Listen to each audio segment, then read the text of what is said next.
첫 번째 이슈는 사실 제가 목차를 만들었다가 뺐는데요. 그게 이제 슬라이드를 다 만들어야 목차가 자연스럽게 이제 생성이 되어서, 그래서 목차는 제가 나중에 슬라이드가 다 완성이 되면 그때 다시 지금 첫 번째 섹션 앞에 이제 여러분 목차를 보실 수 있습니다.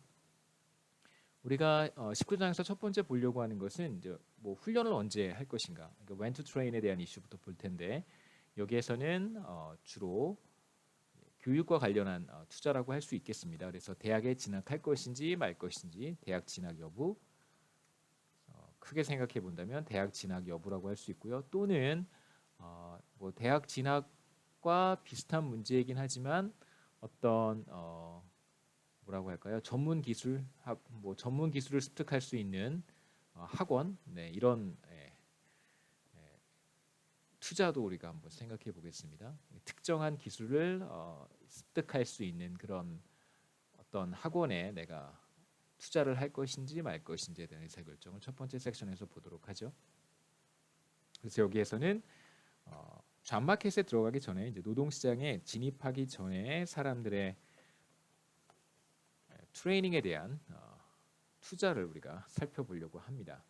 그래서 여기에서도 표현을 했듯이 프리 레이버 마켓 인베스트먼트라고 흔히 부르기도 하는데요. 뭐 굳이 여러분 기억하실 필요는 없습니다. 노동시장에 진입하기 전에 내가 얼마만큼의 인적 자본을 축적할 것인지, 혹은 내가 얼마만큼의 스킬이라든가 교육 수준을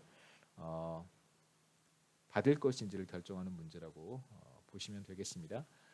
그래서 첫 번째 이그젬플로 보고 싶은 것은 이제 엠마의 사례라고 할 수 있는데요. 이제 엠마는 현재 18세고 이제 막 고등학교를 졸업했다라고 가정을 해보겠습니다.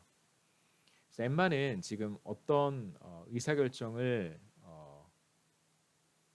눈앞에 두고 있냐면, 1년짜리 뭐 여기서 웰딩이라고 했는데요. 웰딩 코스에 등록을 할 것인지, 1년짜리 웰딩 코스에 등록을 하게 되면 그러면 이제 뭐 용접 기술을 습득을 해서 어느 정도 자격을 갖춘 이제 용접 기사가 되는 그런 커리어를 얻게 되는 것이죠. 그래서 엠마는 지금 1년짜리 용접 코스를 테이크할 것인지 말 것인지를 한번 고민하고 있다라고 생각해 보겠습니다. 자, 이 학원의 수업료는, 자, 1년 코스니까요. 1년에 2만 달러라고 할 수 있고요. 풀타임 프로그램이라고 하는 것의 의미는 실제로 이 코스에 등록을 하게 되면 다른 일을 할 수가 없습니다. 그래서 뭐 일을 하면서 학원을 다닐 수 있는 경우가 아니다라는 것을 이제 명시적으로 이야기하고 싶어서 풀타임 프로그램이라고 했고요. 그 다음에 세 번째로, 만약에 1년 동안 이제 용접 기술을 훌륭하게 습득을 하고 나면 이제 어느 정도 자격을 갖춘 이제 용접 기사가 될 것이고요. 그렇게 되면 연간 소득이 이제 35,000달러가 됩니다. 자, 그 이후로 1년 동안 교육을 마치면 이제 바로 취업이 될 수 있고요. 매년 35,000달러의 소득을 얻을 수 있습니다. 반대로 용접 코스를 테이크하지 않고 고등학교만 졸업한 상태로 지금 막 졸업했으니까요. 지금 바로 일자리를 얻게 되면 연간 이제 3만 달러의 소득을 얻을 수 있다라고 가정을 해보겠습니다. 그래서 엠마의 경우에는 3만 달러의 소득을 지금부터 매년 얻을 것인지, 아니면 첫 해에 웰딩 코스를 테이크를 하고 이제 그 다음에 그 이듬해부터 3만 5천 달러의 소득을 매년 얻을 것인지, 이 두 가지 의사결정, 두 가지 중에 하나를 선택하는 의사결정 문제를 직면하고 있다라고 해보죠. 엠마는 일종의 이제 학자금 대출을 받아야 되는데요. 1년짜리 웰딩 코스를 테이크하기 위해서 수업료가 필요한데, 이제 이 수업료를 뭐 대출을 통해서 조달한다라고 가정을 할 텐데, 사실 이 가정은 그렇게 뭐 어떤 매우 심각한 가정은 아니고요. 크게 중요한 가정은 아니고, 이제 여기에서 의미하는 것은 우리가 지금까지 라이프타임 문제를 볼 때 현재 뭐 100만 원과 미래의 100만 원의 가치가 동일하다라는 가정을 계속해서 사용을 했습니다. 그래서 미래 가치를 디스카운트하지 않는다라고 했었는데요. 여기에서는 미래 가치를 적절하게 디스카운트를 하려고 합니다. 그래서 학자금 대출에 대한 이자율이 8%다라고 가정을 하는 것은 실제로 뭐 돈을 빌리고 갚고 이런 의사결정 문제를 보고 싶은 것이 아니라 우리가 할인을 할 때 미래에 예를 들어서 100만 원을 할인을 할 때 사용할 할인율이 8%다 이런 뜻입니다. 그래서 여기 몇 번째죠? 다섯 번째 스테이트먼트는 이제 할인율이 8%다라고 하는 것을 가정하는 것입니다. 크게 신경 쓰실 필요는 없고요. 뭐 스튜던트 론 이런 거는 별로 크게 신경 쓰실 필요 없고 미래 가치를 이제 연간 이자율 8%로 할인한다 이런 뜻입니다. 그래서 할인율이 그 디스카운트 레이시 8%다 라는 뜻이죠. 그러니까 예를 들어서 지금으로부터 정확히 1년 뒤에 100만 원이 혹은 여기에 이제 달러로 표시를 했으니까요. 정확히 1년 뒤에 $10,000라고 해볼까요? 정확히 1년 뒤에 $10,000는 현재 가치로 환산했을 때 얼마인가라고 물어본다면 이걸 그냥 단순하게 1 플러스 이자율 0.08%로 나누어지면 1년 뒤 $10,000의 현재 가치를 계산할 수 있다는 뜻입니다. 지금 당장 $10,000는 그냥 그 자체 $10,000고요. 1년 뒤에 $10,000는 지금의 $10,000와는 그 가치가 다를 것입니다.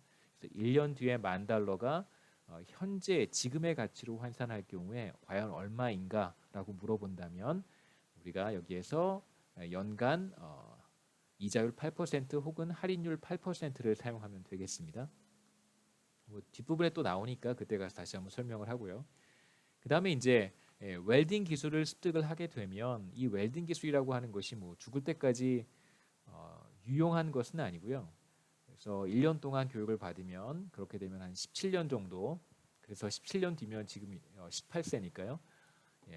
18살이니까 대략 35살까지는 35세까지는 이제 $35,000의 소득을 얻을 수 있다 이렇게 생각을 하면 좋겠습니다. 그래서 만약에 36세부터는 사실 웰딩 기술이라고 하는 것이 별 의미가 없어지는 것이죠. 그러니까 왜냐하면 뭐 누구나 한 10년 정도, 그러니까 이런 기술을 배우지 않은 사람도 10년 정도 현장에서 뭐 꾸준히 일을 하면 어느 정도 모르겠습니다. 그러니까 어깨 너머로 배울 수 있는 것들도 많이 있으니까요.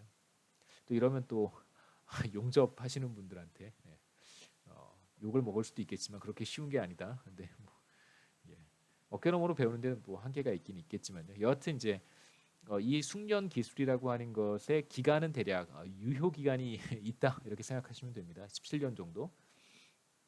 그다음에 이제 엠마는 과연 웰딩 스쿨에 가는 것이 좋은가 아니면 가지 않는 것이 좋은가, 이 두 가지 옵션을 이제 비교를 해야 되겠죠. 여기서 우리가 비교하는 방법을 살펴보도록 하겠습니다. 그래서 기본적으로 비교하는 방법은 여러분 그 재무와 관련, 그 파이낸스와 관련해서 어떤 금융 상품에 투자할 것인가에 대한 의사결정이라든가 혹은 뭐 기업이든 정부든 어떤 프로젝트를 진행하고 싶어요. 그러면 대부분의 경우에 비용 편익 분석이라고 하는 분석을 수행을 하는데 그런 형태의 분석들과 매우 유사합니다. 그래서 뭐 첫 번째 대안을 선택했을 때 미래에 발생할, 앞으로 발생할 소득 혹은 뭐 이윤 뭐 혹은 프로젝트의 가치에 프로젝트의 어떤 밸류의 현재 가치를 계산해 보고요. 그다음에 그것에 대한 대안 두 번째 옵션으로부터 얻을 수 있는 소득의 현재 가치 이런 것들을 이제 비교해서 그 중에 더 높은 가치를 제시하는 옵션을 선택하는 것이 이제 우리가 풀어보려고 하는 문제입니다.